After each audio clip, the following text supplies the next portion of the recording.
My wife's rich mother slapped me and poured water on my face. You are too poor for my daughter. On my way home, I stopped to help and fix a woman's vintage car. I arrived home late and greasy. Then the woman I helped pulled up. You know how some moments in life split everything into before and after? Well, for me, that moment came with the sharp crack of my mother-in-law's palm across my face at her daughter's fancy garden party. The sound echoed through the perfectly manicured backyard like a gunshot, cutting through the polite chatter and clinking of champagne glasses. I'm standing there, my cheek burning like fire, when Meredith Holloway, all 5'0" of pure venom wrapped in a Chanel suit, looks me dead in the eye and says, "You're too poor for my daughter, Isla." Just like that. No sugarcoating, no beating around the bush. Just raw, cold truth delivered with the precision of a surgeon's scalpel. But she wasn't done. Oh no, not Meredith. She grabbed that crystal glass of imported mineral water, the kind that probably costs more than I make in a day, and dumped the whole damn thing right over my head. The ice-cold liquid hit my scalp and ran down my face, mixing with the sweat that had already started beading from pure humiliation. My white button-down shirt, the nicest one I owned, clung to my chest like plastic wrap, making me look even more pathetic than I already felt. The worst part? The laughter. These high-society vultures, with their perfect teeth and their perfectly fake smiles, started chuckling behind their manicured hands like they were watching some kind of dinner theater. Mrs. Patterson from the country club covered her mouth with her jeweled fingers, her eyes twinkling with delight. Mr. Ashworth actually had the balls to raise his glass in a mock toast. These people, Isla's people, were eating this up like it was prime entertainment. I could feel every eye in that garden burning into me. The catering staff pretended to be busy rearranging the appetizer trays, but I caught them stealing glances. The hired string quartet kept playing their Mozart, but even they seemed to be watching from the corner of their eyes. Hell, I swear even the roses in Meredith's prize-winning garden were judging me. My hands were shaking, not from anger, but from something deeper. Shame, maybe, or just the crushing weight of finally understanding where I really stood in this family. I'd been fooling myself for 3 years, thinking that maybe, just maybe, they'd eventually accept me. That maybe love would be enough to bridge the gap between my grease-stained fingernails and their trust funds. But standing there, dripping wet and stinging from that slap, I realized I'd been playing a game where the rules were rigged from the start. These people didn't just think I wasn't good enough for Isla, they thought I was nothing, less than nothing. A mistake their precious daughter had made that they were determined to correct. And then I looked at her. My wife. The woman I'd fallen head over heels for 5 years ago when she walked into my garage with a busted radiator and the most beautiful smile I'd ever seen.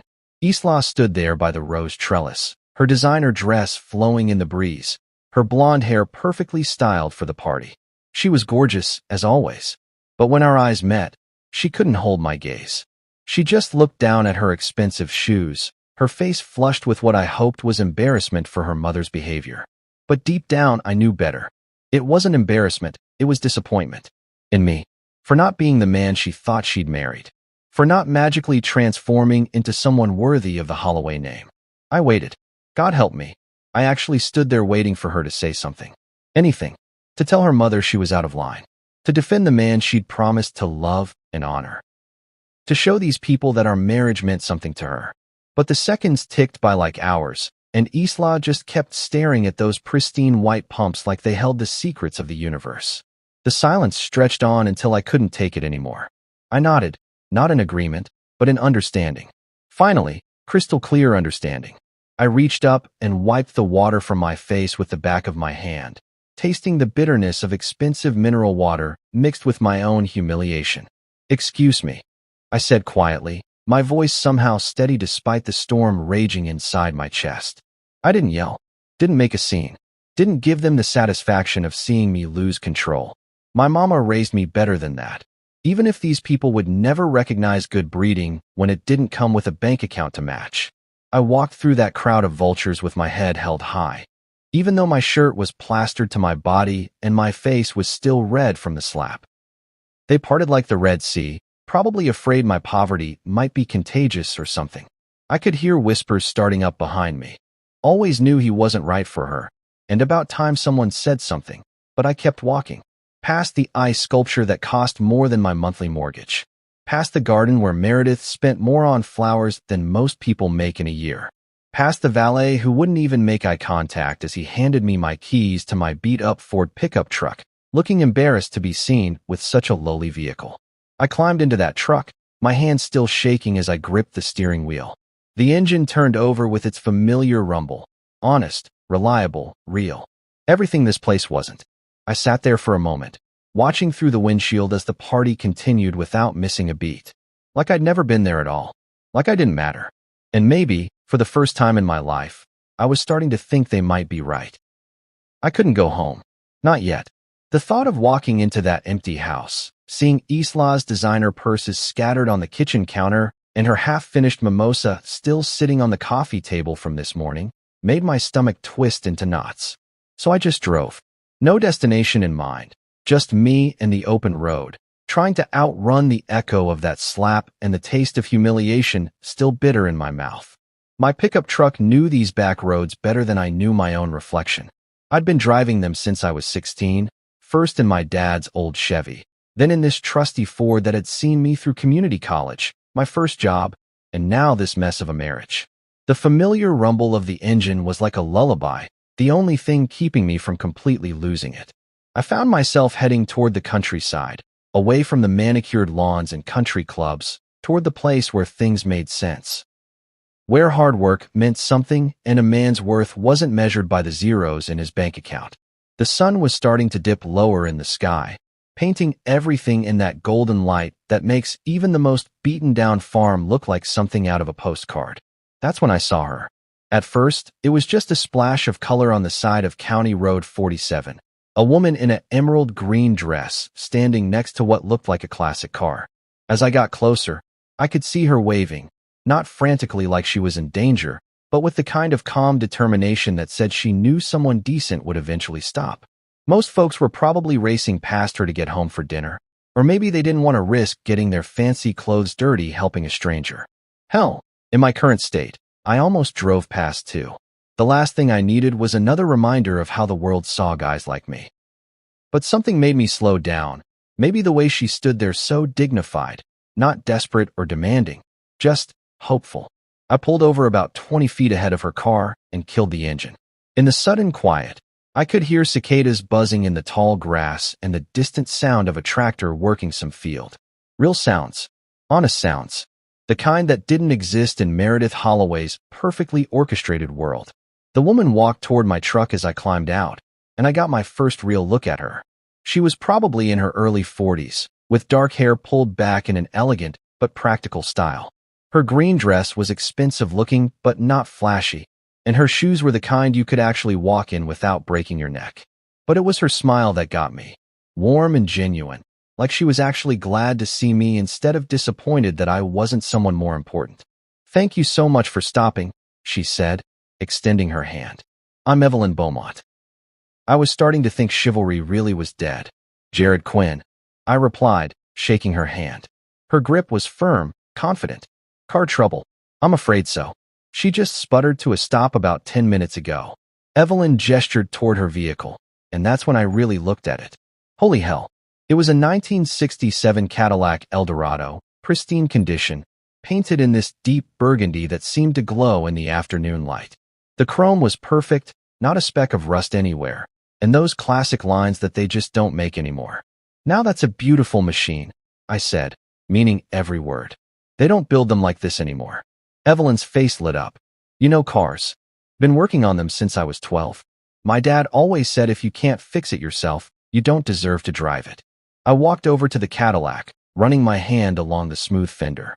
"Mind if I take a look under the hood? Please be my guest." I have to admit, I'm pretty hopeless when it comes to anything mechanical. I popped the hood and immediately felt that familiar sense of calm wash over me. This was my element. Under the hood, everything made sense. No politics, no social climbing, no judgment. Just problems that could be solved with knowledge and elbow grease. The engine bay was immaculate, everything properly maintained and cared for. "When did she start acting up?" I asked, checking the obvious culprits first. "About 5 miles back. She was running perfectly, then just started coughing and finally died completely."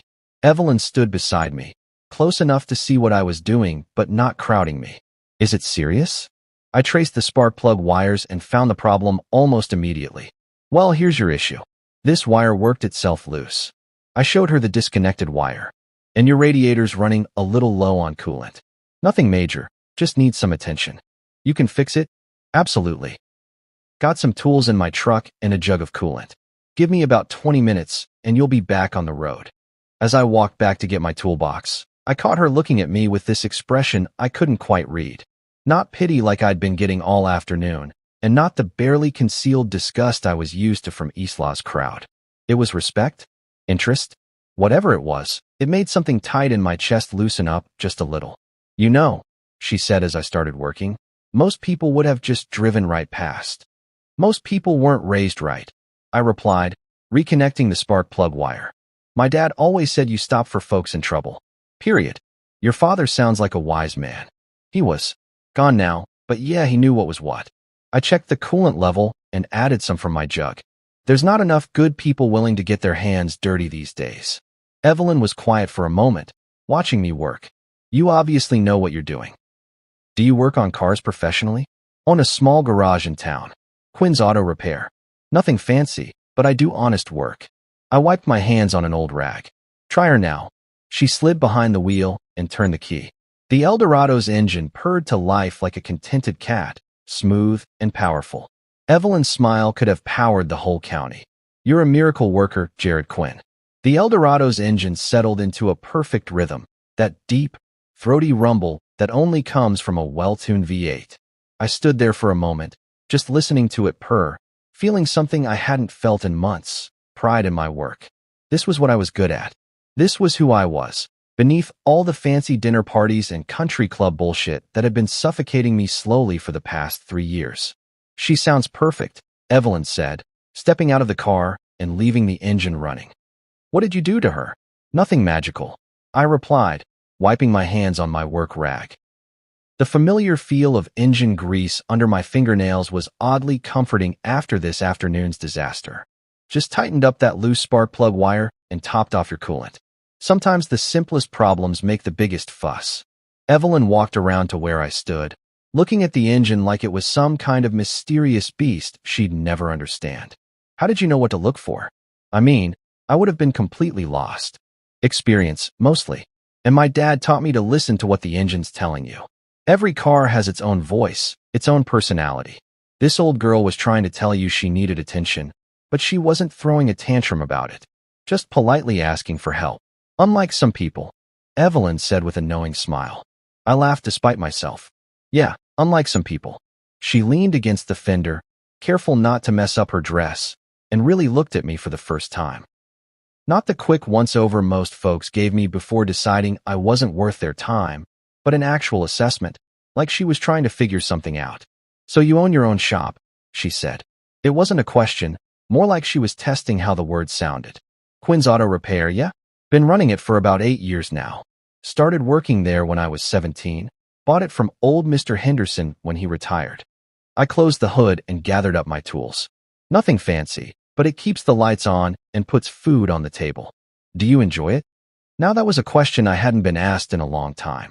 When people talked to me about work, it was usually Isla complaining about my hours or her family making snide comments about grease under my fingernails.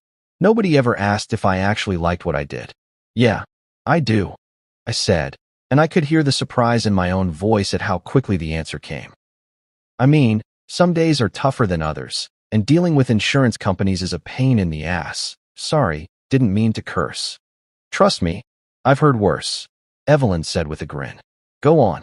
But there's something satisfying about taking something that's broken and making it work again.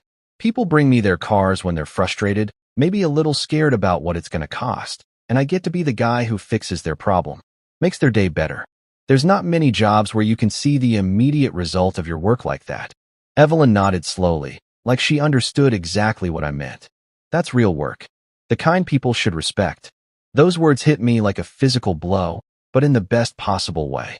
When was the last time someone had said I deserved respect for what I did?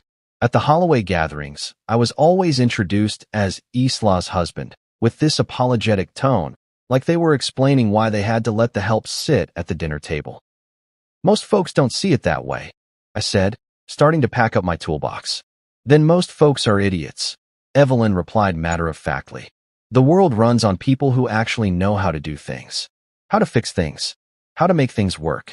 Without people like you, all those fancy cars and expensive houses and designer gadgets wouldn't mean a damn thing. I stopped packing and looked at her. She wasn't just being polite or trying to make me feel better about my lot in life. She meant it. Every word. You'd be surprised how many people think getting your hands dirty is beneath them, I said. No, I wouldn't be surprised at all. I deal with plenty of those types in my line of work. All talk, no substance. They wouldn't last 5 minutes doing what you do. What kind of work do you do? I asked, genuinely curious now. I'm in restoration, she said, choosing her words carefully. Old things, valuable things that need someone who understands their worth to bring them back to life. Sounds like we're in similar businesses then. More similar than you might think. I finished packing up my tools and closed the toolbox. My hands were properly dirty now, black streaks of grease mixed with radiator coolant, and I'd managed to get a nice smudge on my shirt sleeve. Normally, this would have sent me into a panic. What if someone from Isla's world saw me like this? What if I couldn't get clean enough to be presentable? But standing there in the golden afternoon light, with an honest day's work on my hands and a problem solved behind me, I felt more like myself than I had in months. This was who I was. This was what I brought to the world. And for the first time in a long time, that felt like enough. How much do I owe you? Evelyn asked, reaching for her purse. I held up my hands. Nothing. Happy to help. Oh no, I insist. You saved my evening, and your time is valuable. Really, it's fine. Took me all of 20 minutes, and I had the parts in my truck already. Besides, I wiped my hands one more time and gave her a genuine smile. It felt good to remember why I love what I do. Evelyn studied my face for a long moment, and I got the feeling she was seeing something that most people missed. You have no idea how rare people like you are, do you? Before I could answer that, she was walking back toward her car, leaving me standing there with grease on my hands and something that felt suspiciously like hope in my chest. By the time I pulled into my driveway, the sun was hanging low in the sky, painting my little ranch house in shades of amber and gold. It wasn't much to look at, 1,500 square feet of brick and vinyl siding that I'd bought with a VA loan when I got back from my 2 years in the Army, but it was mine. Every mortgage payment, every repair, every improvement had come from my own sweat and labor. No trust fund, no family money, just honest work and a stubborn refusal to give up. The house was dark, all the windows black, no warm glow of lights welcoming me home. Isla's BMW wasn't in the driveway, which meant she was still at her mother's, probably getting an earful about how she needed to handle her husband or some other piece of advice designed to put me in my place. Part of me was relieved not to face that conversation tonight. The other part, the part that still remembered why I fell in love with her, was disappointed that she wasn't here to maybe, just maybe, tell me she was sorry about what happened. I sat in my truck for a minute, engine ticking as it cooled down, and tried to figure out how I felt about everything. The slap still stung, not physically anymore, but deeper than that. The humiliation was still there, sitting in my gut like bad food. But underneath all of that was something else, something that had started when I was working on Evelyn's car. A reminder of who I was when I wasn't trying to be someone else. I finally dragged myself out of the truck and into the house. The silence hit me like a wall. No TV murmuring in the background. No sound of Isla moving around in the kitchen or getting ready for bed. Just emptiness and the faint smell of the expensive candles she liked to burn. The ones that cost more than I used to spend on groceries in a week. See behind Isla's fancy imported stuff and headed for the shower. The hot water felt good on my shoulders, washing away the last traces of engine grease and the lingering smell of humiliation. I stood there longer than I needed to, letting the steam fill up the bathroom and fog the mirror, trying to wash away more than just dirt. When I got out, I threw on an old t-shirt and a pair of jeans with holes in the knees. Comfort clothes. The kind of stuff I wore when I was working in the garage on weekends, before Isla convinced me I needed to dress better when we went out. I padded barefoot to the living room and collapsed on the couch. The sturdy, comfortable couch I'd bought at a furniture outlet that Isla always complained was too common for entertaining. I cracked open my beer and stared at the dark TV screen, seeing my own reflection looking back at me. Just a regular guy in a regular house, trying to make sense of a day that had turned his world upside down. The silence was deafening. Usually by now, Isla would be home, telling me about her day, complaining about her job at the art gallery, or planning some social event I didn't want to attend. The absence of her voice, even her complaints, felt bigger than the house could hold. Around 9 o'clock, I was still sitting there, working on my second beer and contemplating whether to order a pizza or just eat cereal for dinner, when I heard it. A deep, rumbling sound coming from outside. Not the high-pitched whine of some kid's souped-up Honda or the diesel rattle of a work truck. This was something else. Something with power and class and presence. I got up and walked to the front window, pushing aside the curtain that Isla had picked out, some expensive fabric in a pattern I never understood. What I saw in my driveway made me do a double take. The burgundy Eldorado sat there like it owned the place, its chrome gleaming under the streetlight, engine rumbling with that perfect V8 idle that I'd just spent 40 minutes fine-tuning. And stepping out of the driver's seat, moving with the kind of confidence that comes from never having to wonder if you belong somewhere, was Evelyn Beaumont. She was different now, more dressed up than she'd been on the roadside. Her hair was styled perfectly, and she was wearing what looked like a little black dress that probably cost more than I made in a month. But it wasn't flashy or showy like the stuff Isla's friends wore. It was elegant, understated, the kind of expensive that didn't need to scream about itself. She walked around to the passenger side and pulled out a covered dish and a bottle of wine, moving like she'd done this 1,000 times before. No hesitation, no second-guessing herself. Just purpose and determination wrapped up in designer clothes. I stood there at my window, mouth hanging open like some kind of idiot, watching this classy, sophisticated woman walk up my cracked concrete walkway, carrying what smelled like home-cooked food. When was the last time someone had cooked for me?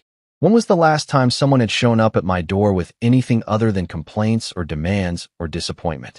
She knocked on my door, not a tentative tap, but a confident knock that said she expected to be welcomed. I looked down at myself, suddenly aware that I was barefoot, unshaven, and wearing clothes with holes in them. But then I remembered the way she'd looked at me this afternoon, like I was worth something, and I figured maybe she wouldn't care about the holes. I opened the door, and there she was, smiling that same warm, genuine smile that had stopped me on the roadside. "You fixed my car," she said, holding up the covered dish. "Now let me fix your evening." I stood there speechless, one hand on the doorframe, trying to process what was happening. No one had ever shown up for me like this. Not even my wife. "Come on in," I managed to say, stepping back from the doorway like I was in some kind of trance. Here was this elegant woman standing on my front porch with what smelled like the best home-cooked meal I'd encountered in months, and I was acting like I'd never seen a human being before. Evelyn stepped inside and looked around my living room without that expression I'd gotten used to, the one that said, "Oh, this is quaint," while really meaning, "Jesus, how do people live like this?" Instead, she nodded approvingly at my simple furniture and the framed photos of my dad and me working on cars. "Nice place," she said, and I could tell she meant it. "It feels like a home." "Thanks. It's not much, but it's mine." I took the covered dish from her hands, surprised by how heavy it was. "You really didn't have to do this." "Of course I did. You saved my evening, and I never got to properly thank you." She held up the bottle of wine, something French with a label I couldn't pronounce. "Besides, I had a feeling you might need some company tonight." That stopped me cold. How could she possibly know that? We'd talked for maybe 30 minutes on the side of the road, and somehow she'd picked up on the fact that I was going home to an empty house and a head full of problems I couldn't fix with a wrench and some elbow grease. "How did you?" I started to ask. "Lucky guess," she said with a small smile. "Should we eat on the porch? It's such a beautiful evening." 20 minutes later, we were sitting on my back porch at the little bistro table that Isla had insisted we needed for outdoor entertaining, though we'd never entertained anyone out here before. Evelyn had unpacked what turned out to be the best fried chicken I'd ever tasted, along with roasted vegetables that actually had flavor, fresh cornbread that was still warm, and peach cobbler that smelled like heaven. "Did you make all this?" I asked, taking a bite of chicken that was so good it made me forget about everything else for a moment. Guilty as charged. I don't get to cook for other people very often. She poured wine into the plastic cups I'd found in my cabinet, the fancy bottle looking ridiculous next to my everyday dishes. My grandmother's recipe for the chicken. She always said the secret was in the buttermilk. We ate in comfortable silence for a while, listening to the cicadas buzz in the trees and watching the last of the sunset paint the sky in shades of purple and pink. It was peaceful in a way I'd forgotten was possible. No pressure to make conversation about people I didn't care about or events I had no interest in attending. Just good food and easy company. "So," Evelyn said eventually, refilling our cups, "want to tell me about today? You look like a man who'd been through the ringer when I met you on that road." I almost choked on my cornbread. "That obvious, huh? Let's just say you had the look of someone who'd been reminded that life isn't always fair." So I told her everything. About Isla, about her family, about years of trying to fit into a world that didn't want me. About the garden party and the slap and the humiliation of standing there dripping wet while people I'd tried so hard to impress laughed at me like I was some kind of circus act. Evelyn listened without interrupting, her face getting more serious as the story went on. When I got to the part about Isla not saying anything, not defending me, her jaw tightened almost imperceptibly. "Where's your wife now?" she asked when I finished. "Still at her mother's, I assume. Probably getting a lecture about how she needs to control her husband better." I took a long sip of wine, surprised by how smooth it was. "Or maybe they're planning the divorce party. Do you love her?" The question came out of nowhere, direct and honest in a way that caught me off guard. Yeah. Yeah, I do. Or I did. Hell, I don't know anymore. I love who she used to be, I guess. Before her family convinced her she'd married beneath herself." Evelyn leaned back in her chair, studying me in the fading light. "Money can't buy character," she said finally. "And clearly, you've got more of that than her whole family combined. Try telling them that. I don't need to tell them anything. But I'll tell you something. Any woman who would let her mother humiliate her husband like that, who would stand there and say nothing while someone she's supposed to love gets treated like garbage, doesn't deserve what she has." The conviction in her voice surprised me. This wasn't just polite sympathy or empty words meant to make me feel better. She was genuinely angry on my behalf, which was more than my own wife had managed. "You don't even know me," I said. "I know enough.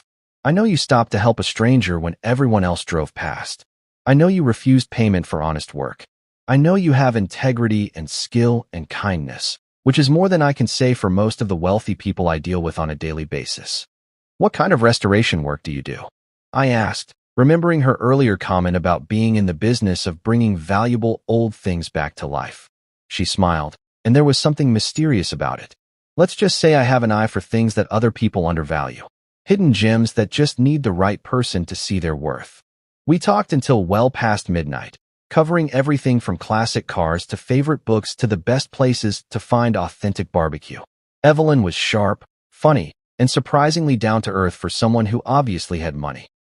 She asked real questions and listened to the answers, something I'd forgotten people actually did. When she finally got up to leave, gathering the empty dishes and refusing my help with cleanup, I found myself not wanting the evening to end. "Thank you," I said as she reached her car. "For the dinner, for the company, for everything." She turned back to me, keys in her hand, and smiled. "Thank you for reminding me that there are still good men in the world, Jared Quinn."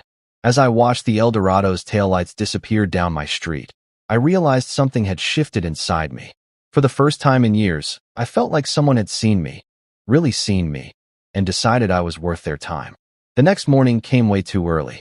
My alarm went off at 6:30 like always, dragging me out of the best sleep I'd had in months. For a few seconds, I just lay there in bed, listening to the birds outside my window and remembering the taste of Evelyn's peach cobbler and the sound of genuine laughter on my back porch. It felt like a dream, too good to be real. But then reality crashed back in. Isla still wasn't home. Her side of the bed was cold and untouched, the pillows still perfectly arranged the way she'd left them yesterday morning. I checked my phone. No texts, no missed calls, nothing. Radio silence from the woman I'd married 3 years ago, who'd promised to love me for better or worse, but apparently drew the line at public humiliation. I dragged myself out of bed, threw on my work clothes, and headed to Quinn's Auto Repair like it was any other Tuesday. Sometimes routine is the only thing that keeps you sane when your world's falling apart. The familiar smell of motor oil and the sound of air tools working had always been my therapy, and today I needed all the therapy I could get. My first job was a tire rotation on Mrs. Patterson's Honda. Ironically, the same Mrs. Patterson who'd been giggling behind her manicured fingers at yesterday's garden party disaster. She dropped the car off early and didn't stick around to chat, which was fine by me. I wasn't in the mood for small talk with anyone from Isla's social circle. I was halfway through loosening the lug nuts on the rear passenger tire when my phone started buzzing in my pocket. I ignored it at first.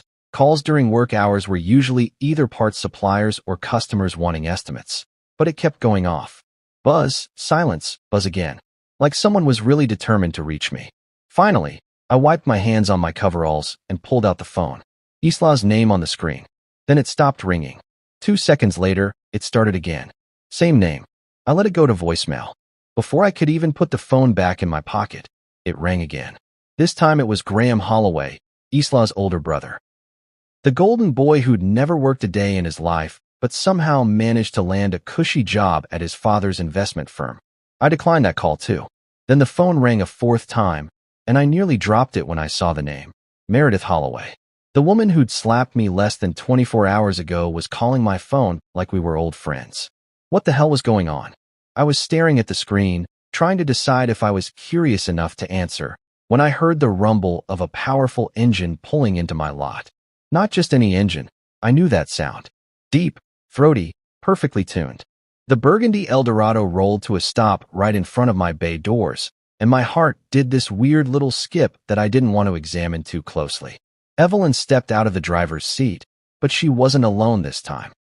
Following her were 2 men in expensive suits who looked like they'd never set foot in a garage before, and a short woman with a professional camera hanging around her neck. They moved with the kind of purpose that said this wasn't a social call. "Morning, Jared," Evelyn called out, walking toward me with that confident stride I was starting to recognize. She was dressed more formally today, a sharp business suit that probably cost more than my truck, but she wore it like armor instead of showing off. "Evelyn," I said, suddenly aware that I was covered in grease and probably didn't smell too great.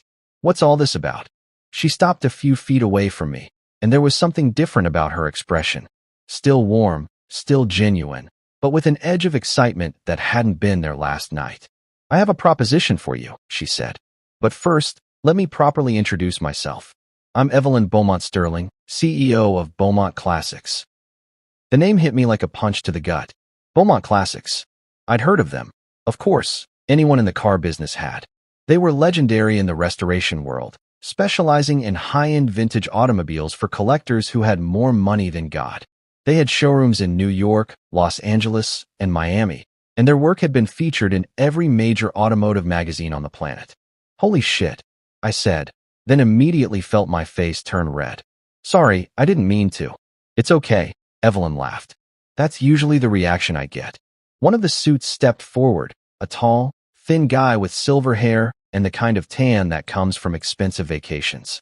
"Ms. Beaumont Sterling has been telling us about your work. We're very interested in discussing a business opportunity with you." My phone buzzed again. Isla. Then immediately buzzed again with a text from Graham. Then another call from Meredith. It was like the Holloway family had suddenly remembered I existed and decided they all needed to talk to me right now. "Popular man," the woman with the camera observed, looking amused. "Something like that," I muttered, declining another call from Isla. Evelyn glanced at my phone, then back at my face. "Family troubles?"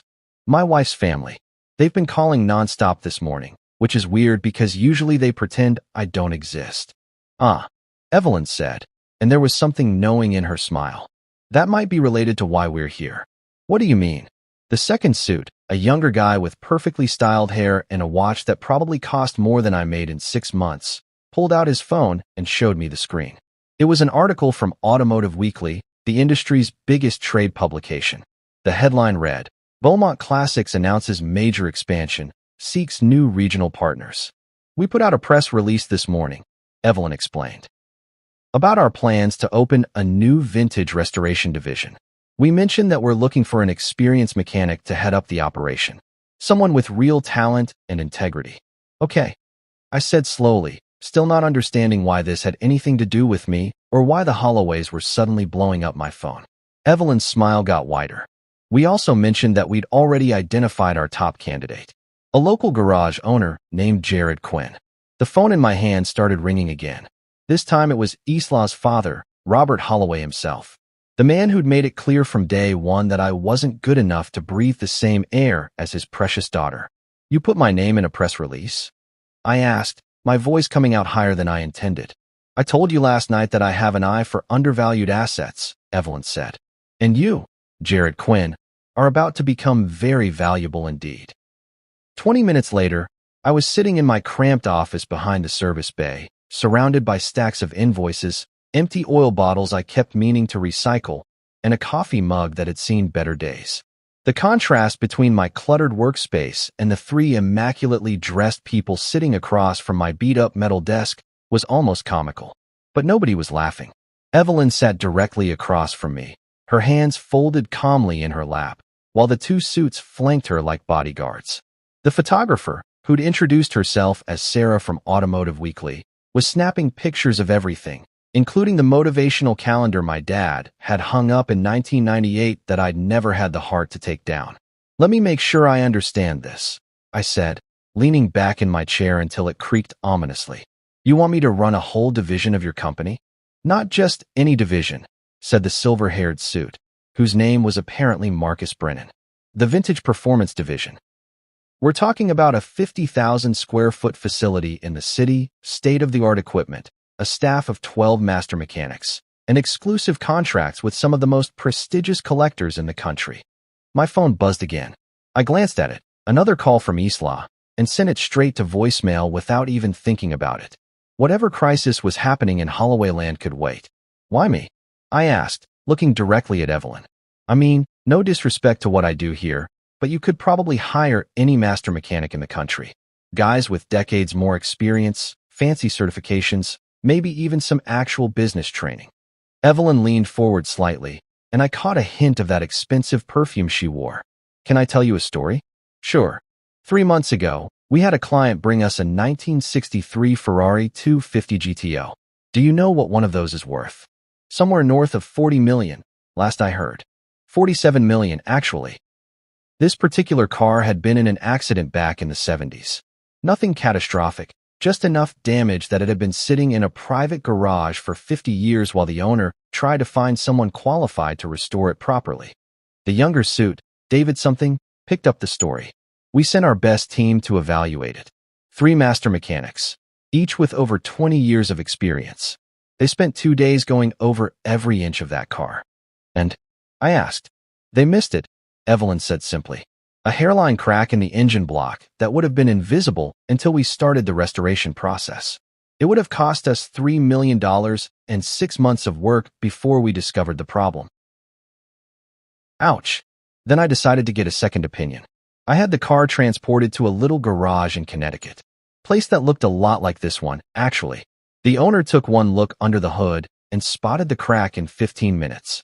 I was starting to see where this was going. "And that guy reminded you of me?" "No," Evelyn said with a slight smile. "That guy was nothing like you.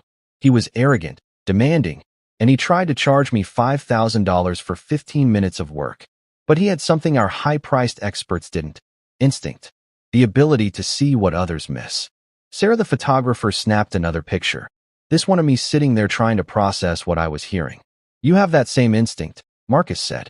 "Yesterday, you diagnosed a problem with Ms. Beaumont Sterling's car in under 5 minutes that had stumped 2 other mechanics.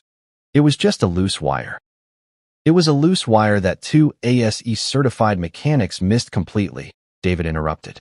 "They told her she needed a new fuel pump and quoted her $1,200 in parts and labor. But more than that," Evelyn continued, "you didn't ask for anything. You didn't try to upsell me on services I didn't need. You didn't treat me like an idiot because I'm a woman who doesn't know cars.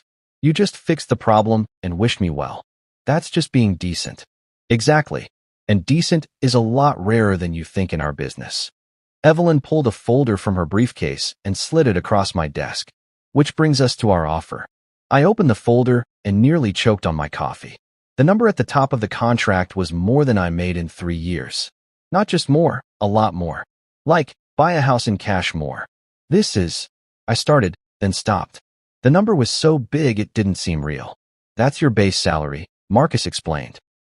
Plus profit sharing, full benefits, company car, and a signing bonus that should cover any transition expenses you might have. We're also offering you complete creative control, David added. This would be your shop, your rules, your vision. We provide the resources and the clients. You provide the expertise. I stared at the contract, reading the same number over and over again. 6 figures. With benefits. And they wanted me to have my name on the building. I need to ask, I said slowly. What's the catch? This seems too good to be true. No catch, Evelyn said. We need someone we can trust. Someone who loves the work more than the money. Someone who understands that these cars aren't just investments. They're pieces of history that deserve to be treated with respect. And someone, Marcus added with a grin, who isn't afraid to get his hands dirty. My phone buzzed again. This time it was a text from Isla. We need to talk. Now. Mom says you're in the newspaper. I looked up at Sarah, who was still taking pictures. This is going in the magazine? Feature story in next month's issue, she confirmed. Local mechanic gets dream job with prestigious restoration company. It's a great human interest piece. Which means, Evelyn said quietly, that by tomorrow morning, everyone in town will know about this offer, including the Holloways. No wonder my phone had been ringing off the hook all morning. The family that had spent 3 years treating me like hired help had just found out that someone important thought I was worth a fortune. I looked down at the contract again, then back up at Evelyn. Can I ask you something? Of course. Is this really about my mechanical skills? Or is this about something else? Evelyn was quiet for a long moment, studying my face. What do you think it's about? I think, I said carefully, that maybe you know more about what happened yesterday than you let on. I think, she replied with that mysterious smile, that sometimes the universe has a way of putting the right people in the right place at the right time. I picked up the pen that was sitting next to the contract. It was a cheap Bic that probably cost 50 cents, but my signature on this document would change everything. No more begging for respect from people who thought I was beneath them. No more apologizing for who I was or what I did for a living. When do I start? I asked. 2 weeks. That's how long it took for my entire world to flip upside down and rebuild itself into something I barely recognized. 2 weeks of moving equipment, hiring staff, and watching contractors transform an empty warehouse into what Evelyn kept calling the finest vintage restoration facility on the East Coast. 2 weeks of pinching myself every morning to make sure I wasn't dreaming. The new shop was incredible, nothing like the cramped garage I'd been running out of since I was 25.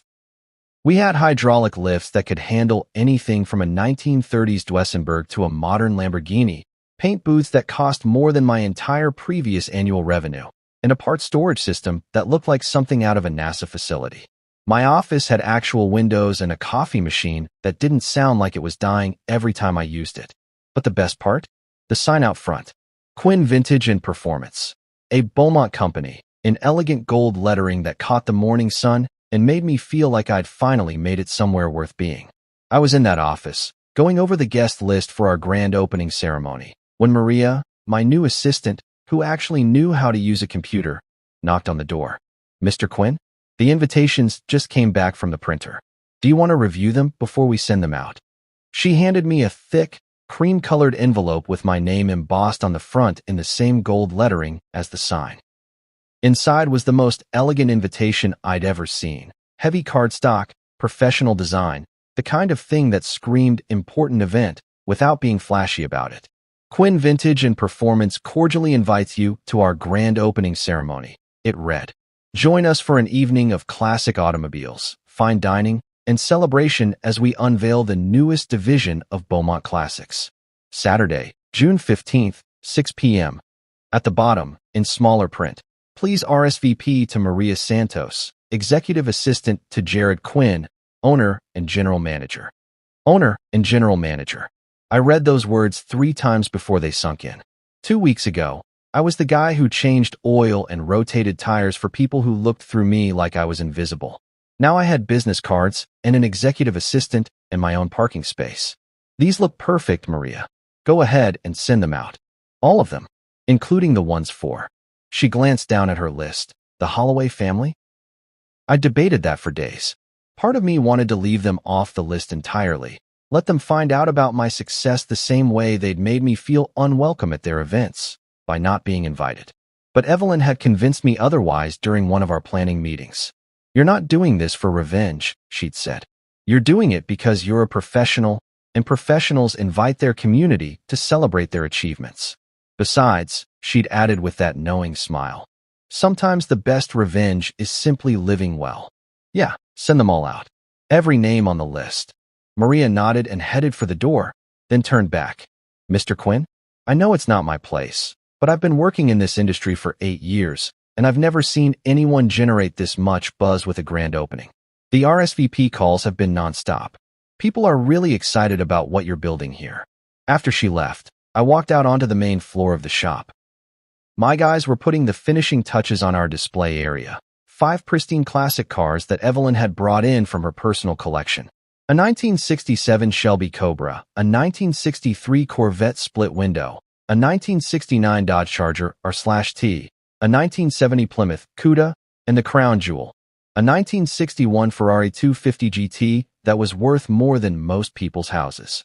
Tommy Rodriguez, my lead mechanic who I'd poached from a high-end shop in the city, was polishing the chrome on the Cobra.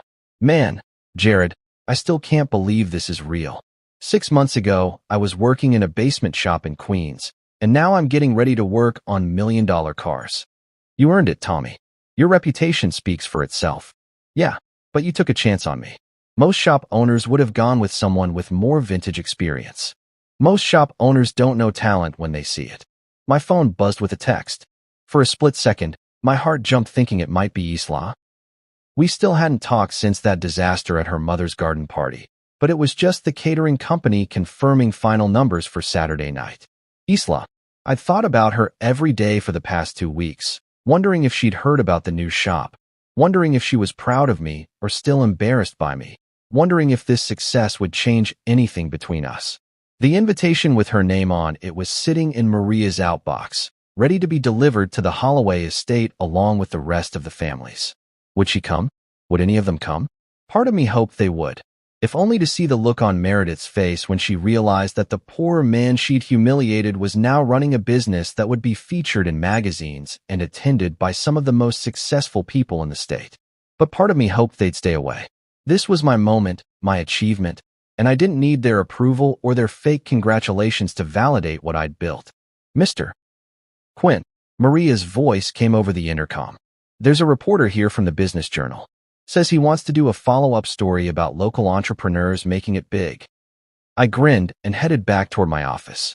6 months ago, the only time my name appeared in print was when I took out an ad in the Yellow Pages. Now reporters were showing up unannounced to write stories about my success. "Send him to my office," I said into the intercom. "And Maria? Make sure that invitation to the Holloways gets hand-delivered this afternoon." "Yes, sir." "Should I include a personal note?" I thought about that for a moment.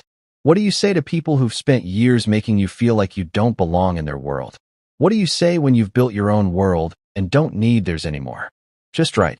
Looking forward to seeing you there. Jared." That's it. That's it. Sometimes less is more. As I walked back to my office to meet with the reporter, I caught my reflection in the chrome of the Ferrari. I was wearing a button-down shirt and slacks. Nothing fancy, but clean and professional. My hands were still calloused from years of real work, but now they were the hands of an owner, not just an employee. In 3 days, this place would be full of successful people celebrating what I'd built. In 3 days, the Holloway family would have to decide whether to swallow their pride and show up, or stay home and admit that they'd been wrong about me all along. Either way, I'd already won. The grand opening was everything I dreamed it would be and more. By 6:30, the place was packed with people I'd only read about in business magazines, collectors, investors, automotive journalists, and fellow shop owners who'd driven hours just to see what all the fuss was about. The champagne was flowing, the catering was perfect, and every single one of my classic cars had a crowd of admirers around it. I stood near the ribbon that stretched across the main entrance, wearing the first custom-tailored suit I'd ever owned. Evelyn had insisted on it, saying that tonight I needed to look the part of a successful business owner. The suit felt strange but good, like armor that announced to the world that I belonged here, that I'd earned my place among these successful people. ready for the big moment. Evelyn appeared at my elbow, looking stunning in a navy blue dress that probably cost more than my first car. She'd been working the crowd all evening, introducing me to potential clients and making sure everyone knew that Quinn Vintage and Performance was going to be the premier destination for serious collectors. As ready as I'll ever be, I said, adjusting my tie one more time. The photographers from 3 different automotive magazines were positioned and waiting, their cameras trained on the ribbon and the gleaming sign above it. "Ladies and gentlemen," Evelyn called out, her voice carrying easily over the crowd. "If I could have your attention, please." The conversations died down as people turned toward us. I saw Tommy and the rest of my crew standing near the Shelby Cobra, grinning like proud parents. Maria was by the refreshment table, making sure everyone had what they needed. Even the mayor had shown up, apparently deciding that a successful new business was worth a photo opportunity. 2 weeks ago, Evelyn continued, I met a man who reminded me why I fell in love with this industry in the first place. Not because of the money or the prestige, but because of the passion, the respect for craftsmanship, the understanding that these machines are more than just transportation, they're art, history, and dreams all rolled into one. She turned to me, and I felt my chest swell with pride. Jared Quinn represents everything that's right about American entrepreneurship. He's built this business on integrity, skill, and an absolute commitment to excellence. I can't think of anyone more deserving of this moment. The crowd applauded, and I stepped forward to cut the ribbon. But just as I raised the oversized scissors, I saw them. Standing at the edge of the crowd, near the entrance where the valet was parking cars, were Isla and Meredith Holloway. They looked completely out of place, not because they weren't dressed appropriately, but because they clearly didn't want to be there. Meredith's face was pale, her usual confident expression replaced by something that looked suspiciously like shock. Isla stood beside her mother, fidgeting with her purse and looking around the crowd like she was searching for an escape route. They'd actually come. After everything that had happened, after weeks of radio silence, they'd shown up to my grand opening. The question was why. Jared. Evelyn's voice brought me back to the moment. The ribbon. I nodded and cut through the silk, the two halves falling away as cameras flashed and the crowd erupted in applause. My name shone in gold letters above the entrance to my own business, and for a moment, I forgot all about the Holloways standing in the background. Congratulations, Mr. Quinn, the mayor said, stepping forward to shake my hand. This is exactly the kind of business our community needs. Innovation, job creation, bringing prestige to our area. More handshakes followed, more congratulations, more people wanting to talk business or schedule appointments for their own classic cars. I worked the crowd like I'd been doing it all my life, making connections and building relationships that would keep this place busy for years to come. But I kept catching glimpses of Isla and her mother out of the corner of my eye. They weren't approaching, weren't trying to get my attention, just standing there watching like spectators at someone else's success story. Then Evelyn stepped up beside me, linking her arm through mine in a gesture that was both professional and personal. She'd been doing it all evening, making sure everyone understood that she wasn't just my business partner, but my supporter, my advocate, my ally. That them? She whispered, following my gaze to where the Holloways stood. I nodded, not trusting my voice. Evelyn's smile was sharp and confident. Then let's show them what a poor man can do.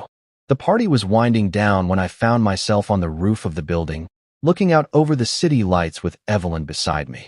Below us, the last of the guests were saying their goodbyes. The catering crew was cleaning up, and my team was carefully moving the display cars back into the shop. The night air was cool and clean, a perfect end to a perfect evening. So, Evelyn said, raising her champagne glass in a mock toast, how does it feel to be the richest man in the room? I laughed, clinking my glass against hers. I don't know about richest. I'm not talking about money, Jared. She was right, and I knew it. 2 weeks ago, I'd been the guy getting slapped and humiliated at a garden party, convinced that I wasn't good enough for the world I'd married into. Tonight, I'd stood in my own shop, wearing a custom suit, shaking hands with millionaires who treated me like an equal. The transformation was so complete it felt like someone else's life. The Holloways left about an hour ago, Evelyn mentioned casually. Did you notice? Yeah, I saw them go. I'd watched from across the room as Isla and her mother made their way to the exit, neither of them approaching me. neither of them offering congratulations or even acknowledgement. Just two people who'd realized they'd seriously underestimated someone they thought they had all figured out. Any regrets? I thought about that question as I watched the city spread out below us. Did I regret the slap that had started all of this? The humiliation that had driven me to that country road where I'd met Evelyn? The years of trying to be someone I wasn't for people who would never accept who I was? None, I said, and meant it. Not a single one. Good. Because tomorrow, this really begins. We've got 3 major restoration projects starting next week, and I have a feeling this place is going to be busier than you ever imagined. Down below, I could see Tommy locking up the shop, my name gleaming on the sign in the streetlight. My shop, my business, my success built on my own terms with my own hands and my own integrity. You know what the funny thing is? I said, finishing my champagne. I spent 3 years thinking I needed to change who I was to be worthy of their world. Turns out, I just needed to find the right world for who I already was. Evelyn smiled, that same genuine expression that had stopped me on a country road and changed everything. And you found it. I looked out over the city, then down at the shop that bore my name, then at the woman who'd seen something in me that I'd forgotten was there. I thought about purpose and partnership and peace, about the difference between buying respect and earning it, about the value of staying true to yourself even when the whole world seems to be telling you that you're not enough. Yeah, I said. I found it. In the end, I was never too poor for anything. I was just too real for people who'd rather buy love than earn it. And that, it turned out, made me the richest man in any room.